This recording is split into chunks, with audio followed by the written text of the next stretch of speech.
कैसे बच्चा? आपका मेरे YouTube चैनल में स्वागत है। कैसे हो? चलिए, आज हम लोग शुरू करने वाले हैं 12th क्लास का फिजिकल केमिस्ट्री। ठीक है, आज हम लोग क्या शुरू करने वाले हैं? 12th क्लास का फिजिकल केमिस्ट्री। तो चलिए, 12th क्लास का फिजिकल केमिस्ट्री में जो है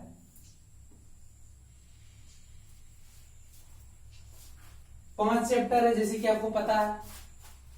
तो उन सारे चीज चैप्टर को जो है हम लोग जो डिटेल से पढ़ेंगे और बहुत ही मजेदार चैप्टर है। हमको तो लग रहा है आपको उसमें जो बहुत ही आनंद आएगा, क्योंकि सारा चैप्टर जो है एक प्रकार का कहानी है और इसको जो है आप समझ जाइएगा तो इसको बहुत ही ज्यादा मन लगेगा। ठीक है, तो मेरे डायमंड केमिस्ट्री क्लासेस में आपका स्वागत है। अब शुरू करते हैं आज का क्लास। क्या?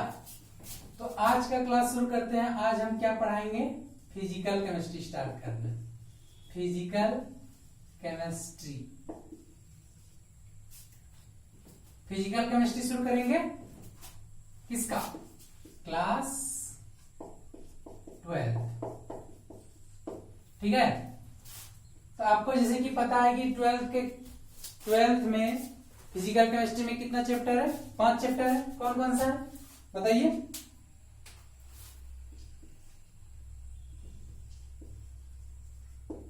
सॉलिड स्टेट पहला हो गया, दूसरा सॉल्यूशन, तीसरा इलेक्ट्रोकेमिस्ट्री, चौथा केमिकल काइनेटिक्स और पांचवा क्या? Surface chemistry.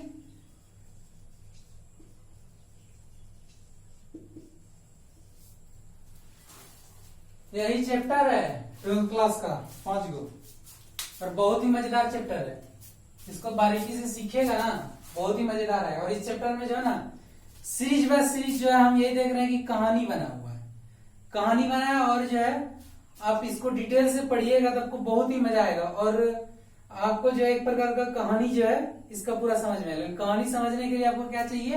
हर एक चीज का जो है आपको जो है स्टार्टिंग से हर एक पॉइंट का जो है आपको नॉलेज चाहिए। ये नहीं कि जो आप जंप कर गए, जंप नहीं कीजिए। जंप कीजिएगा तो फिर आपको समझ में दिक्कत आने लगेगा। ठीक है, तो आज हम लोग कौन सा चैप्टर शुरू करेंगे? Solid state. सॉलिड स्टेट बहुत ही इजी चैप्टर और बहुत ही क्या मजेदार चैप्टर और कॉन्सेप्ट वाली चैप्टर और बहुत ही नंबर उठाने वाला चैप्टर, बहुत ही मजेदार चैप्टर है। तो हम इसको देखते हैं सॉलिड स्टेट को। क्या? तो चलिए अब चैप्टर में आते हैं, सॉलिड स्टेट में। तो सबसे पहले बताइए कि सॉलिड किसे कहेंगे? तो सॉलिड का क्या है मतलब क्या हो? सबसे पहले सॉलिड किसको बोलेंगे? The substance having definite shape, volume and high density are called solid. And constituent particle क्या होगा? Like atom, molecule and ion are closely packed and held together strong force. इसको सॉलिड बोलेंगे। मतलब क्या कहते हैं सॉलिड स्टेट में? मतलब क्या होगा इसमें? जो क्या होगा? डिफिनिट शेप और वॉल्यूम एंड हाई डेंसिटी।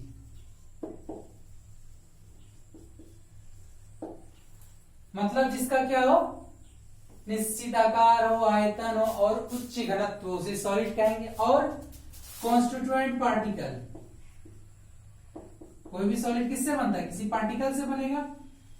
वो कैसा पार्टिकल होगा? कॉन्स्टिट्यूएंट पार्टिकल क्या होगा? Atom, molecule and ions. क्या होगा ये क्या होगा? Closely packed.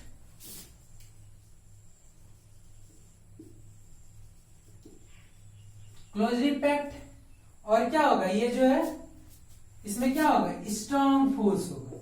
ये किससे जुड़ा रहेगा? बंधा किससे रहेगा? स्ट्रॉन्ग बॉन्डिंग फोर्स रहेगा, strong bonding force.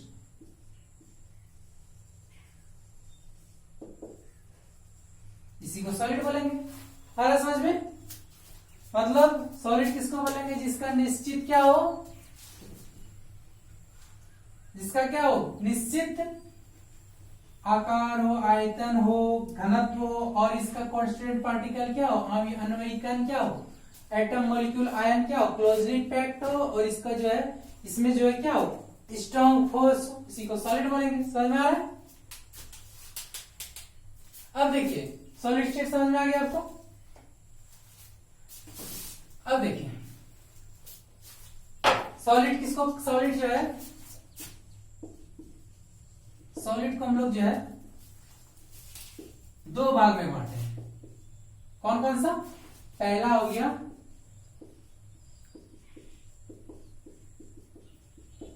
Crystalline solid,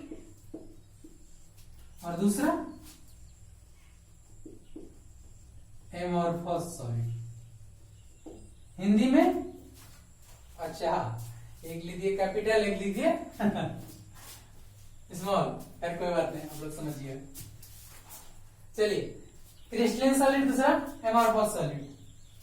तो क्रिस्टलिन सॉलिड किसको बोलेंगे, मतलब अब दोनों में अंतर समझिए। हम क्या देखें, सॉलिड किससे बनता है, इसका कांस्टिट्यूएंट पार्टिकल एटम मॉलिक्यूलर आयन से बनता है, ठीक है। तो क्रिस्टलिन सॉलिड में क्या होगा, पहला नंबर definite and regular arrangement, definite and regular arrangement of constituent particle, constant particle in space, ठीक है। और एमोर्फस सॉलिड क्या होगा, irregular arrangement, irregular arrangement of constituent particle in space. अब इसको समझिए, रेगुलर और इरेगुलर अरेंजमेंट क्या है। मान लीजिए कोई सॉलिड बना है, कोई सॉलिड बना है, देखिए इसका ये जो पार्टिकल से बना है, और ये पार्टिकल जो हम लोग देख रहे हैं, क्या देख रहे हैं इस पार्टिकल को, पूरे चैप्टर में जो इसका कांस्टिट्यूएंट पार्टिकल जो है वो क्या देखेंगे, स्फेयर के फॉर्म में देखेंगे, गोल। और दूसरा पार्टिकल क्या है, यहां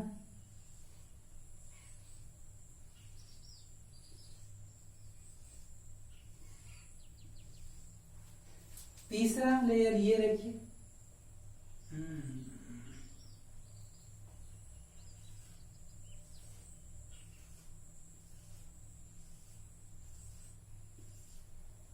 चलिए ये पार्टिकल के बीच में स्पेस नहीं है, समझिएगा। तो ये देखिए हम क्या देखें, इसका जो पार्टिकल क्या है, रेगुलर अरेंजमेंट में है ना। और जब इसमें क्या देखेंगे हमारे पास में, जहां मन तहां पार्टिकल लगा दीजिए, इसमें कोई रेगुलरी मतलब नहीं है, इरेगुलर है, लगा दीजिए पार्टिकल जहां मन तहां, इसी को इरेगुलर बोलेंगे। मान लीजिए तीसरा लेयर ये हुआ, क्या देख रहे हैं इसमें, देखिए पार्टिकल क्या है, एक अरेंजमेंट में, और इसमें जो पार्टिकल कहीं भी कहीं है, यही हो गया डिफिनिट एंड रेगुलर, और इसका इरेगुलर अरेंजमेंट। दूसरा जो है ये क्या होगा, लॉन्ग रेंज ऑर्डर। दूसरा क्या होगा, ये लॉन्ग रेंज ऑर्डर होगा। ये मतलब पार्टिकल जो बहुत ही लंबा ऑर्डर में होगा। बट इसमें क्या होगा, मान लीजिए यहां पर कुछ दूर तक क्या है, मान लीजिए कुछ देर तक ये पार्टिकल जो है ऑर्डर में, उसके ये ऑर्डर में मान लीजिए, और उसके बाद जैसे का मन तैसे हो गया पार्टिकल, यही हो गया। तो इसका क्या देखिए, मान लीजिए ये हो गया शॉर्ट रेंज ऑर्डर, आ रहा समझे। पहला तो देख लिए रेगुलर अरेंजमेंट, ये लॉन्ग रेंज ऑर्डर, ठीक है। अब तीसरा मिटा, इसको मिटाते हैं क्या, ठीक है। अगर तीसरा स्क्रीनशॉट ले सकते हैं इसका, ठीक है, मिटाते हैं।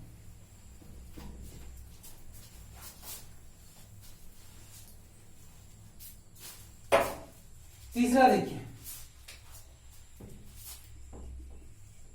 इसका जो है शार्प मेल्टिंग पॉइंट,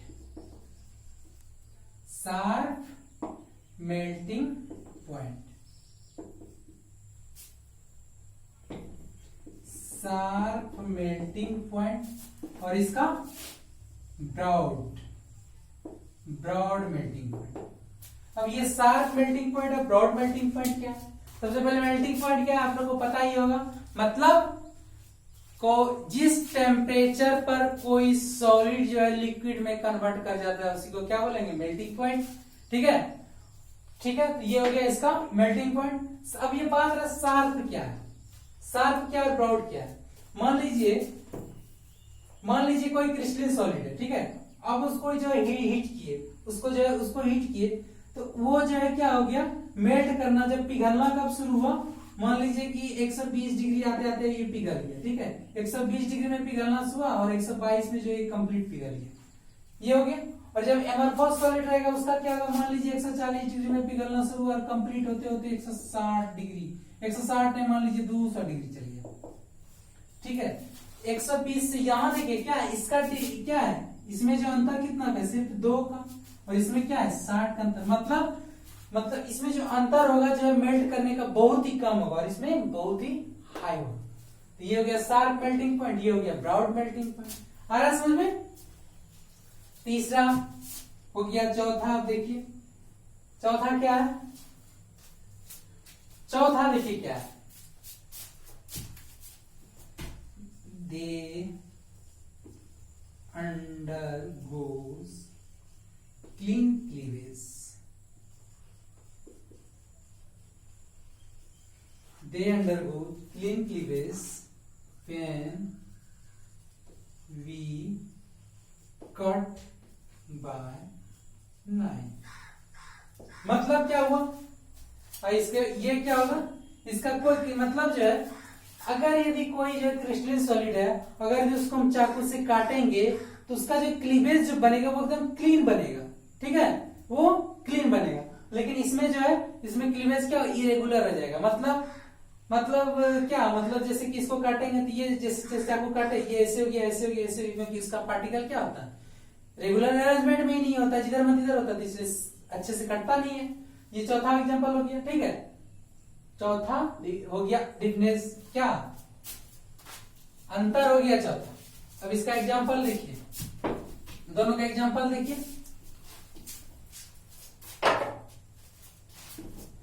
इसका एग्जाम्पल देखिए, मान लीजिए NaCl, ठीक है, KCl। इसका एग्जाम्पल प्लास्टिक,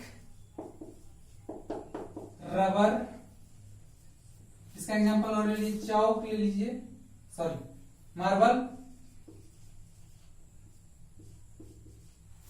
इसका क्या होता है फॉर्मूला? CaCO3 calcium carbonate. इसका चौक ले लीजिए, इसका भी होता है CaCO3, दोनों का होता है CaCO3।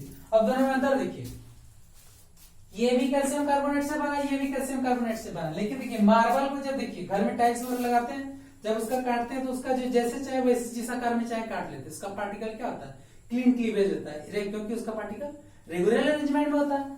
और ये क्या क्या एमरफॉस सॉलिड, जब इसको जो है तोड़ेंगे, जब चौक को लीजिए, चौक जिस चौक तो चौक का जमाना ही तोड़ के दिखाते हैं, तो जैसे कि चौक से अगर देखो चौक को तोड़ते हैं, चौक को तोड़ते हैं तो क्या हो गया? जब चौक को तोड़िएगा तो देखिएगा उसका जो सरफेस है तो वो जो इरेगुलर होगा, तो वही हो गया। क्यों? क्योंकि उसका पार्टिकल क्या है, मतलब सही अरेंजमेंट में नहीं है। तो यही होगा क्रिस्टलाइन सॉलिड और ये एमरफॉस सॉलिड में क्या अंतर, समझ में आ रहा है? चलिए अब आगे देखते हैं, आगे देखें।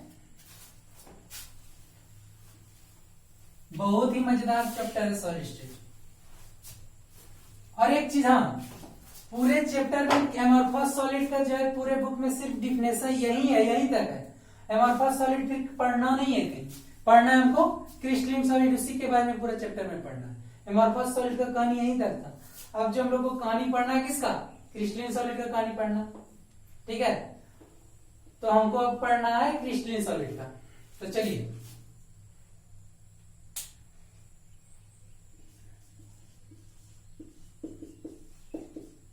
क्रिस्टलाइन सॉलिड को हम लोग क्या देख रहे हैं? इसको जो 4 टाइप में बांटा गया है। कितना टाइप में बांटा गया है?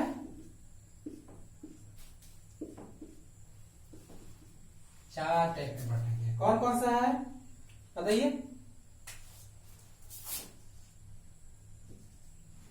पहला हो गया आपका आयनिक सॉलिड, दूसरा हो गया कोवालेंट सॉलिड, तीसरा हो गया मोलिकुलर सॉलिड,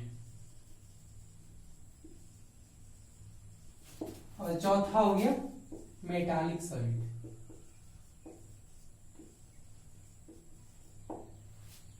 ये हो गया आपका 4 प्रकार का सॉलिड। अब समझना है 4 प्रकार का सॉलिड को डिटेल्स। क्रिस्टलीन सॉलिड के बारे में डिटेल से पढ़ रहे हैं तो क्या है? आयनिक सॉलिड को देखिए। सबसे पहले जो है, उसके पहले जो है यहां पर थोड़ा सा जो है कुछ चीजों के बारे में पढ़ना। मान लीजिए सबको जो है यहीं से समझ जाएंगे अच्छे से।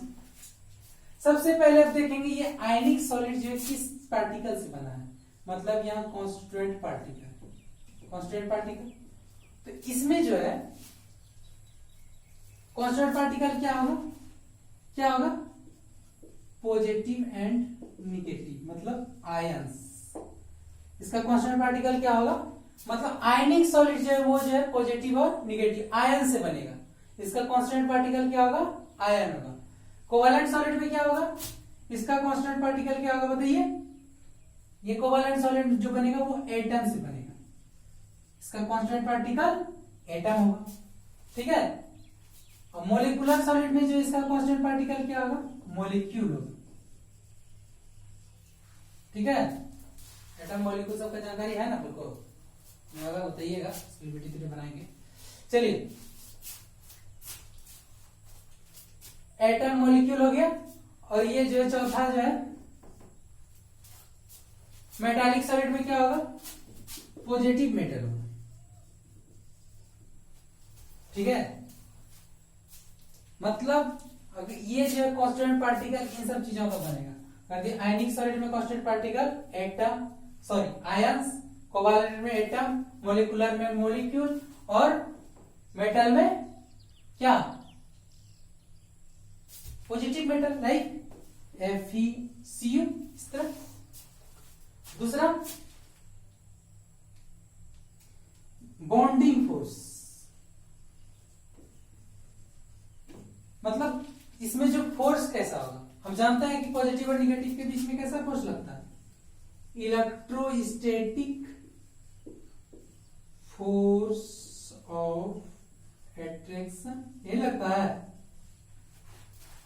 इसमें क्या लगेगा? कोवैलेंट सॉलिड में कैसा बॉन्ड बनेगा? कोवैलेंट बॉन्ड बनेगा, ठीक है। और मॉलिक्यूल में अब जानते हैं मॉलिक्यूल में कैसा बॉन्ड बनता है? कोई भी मॉलिक्यूल के बीच में van der Waals force of attraction, ठीक है। बॉन्डिंग फोर्स ये हो गया। और ये मेटालिक में बनेगा मेटालिक बॉन्ड, ठीक है। तो ये हो गया बॉन्डिंग फोर्स। देख लिए को किस चीज से बनाते हो। अब थोड़ा सा एग्जांपल देख लेते हैं इसका, आयनिक सॉलिड का। आयनिक सॉलिड का एग्जांपल क्या होगा? NaCl, KCl, ये हो गया आयन होगा, Na+Cl-। ये हो गया इसका आयनिक का।